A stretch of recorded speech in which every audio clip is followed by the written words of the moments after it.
Peoples party Sindh کے صدر نثار کھوڑو نے وزیر اعلیٰ خیبر پختونخوا علی امین گنڈاپور کے کالا باغ ڈیم بنانے سے متعلق بیان پر رد عمل دیتے ہوئے کہا کہ کالا باغ ڈیم صرف پیپلز پارٹی کا مسئلہ نہیں ہے۔ انہوں نے کہا کہ خیبر پختونخوا، سندھ، بلوچستان اسمبلیاں کالا باغ ڈیم کے خلاف قراردادیں منظور کر چکی ہیں۔ علی امین کو شاید تاریخ کا علم نہیں، وہ پہلے دیکھیں، سوچیں، پھر بات کریں۔ پی ٹی آئی والے ہیجان پیدا کرنے سے باز آ جائیں۔ یہ پیپلز پارٹی کا صرف مسئلہ نہیں ہے، یہ 3 صوبائی اسمبلیاں، ان میں کے پی اسمبلی بھی تھی، اس میں بلوچستان اسمبلی بھی تھی، اس میں سندھ اسمبلی بھی تھی، جنہوں نے 3 دفعہ ریزولوشن پاس کیا کہ کالا باغ ڈیم نہیں بننا چاہیے۔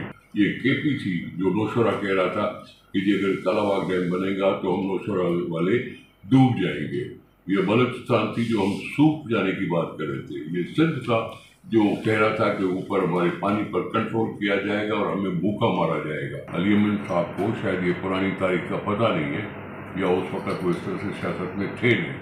ان کو پتہ ہونا چاہیے کہ پہلے سوچیں، دیکھیں اور اس کے بعد کوئی بات کریں۔ دیکھ لیا پی ٹی آئی کا اصل موقف کیا ہے، پی ٹی آئی والوں کو بولو ہیجان پیدا کرنے سے باہر آ جائے۔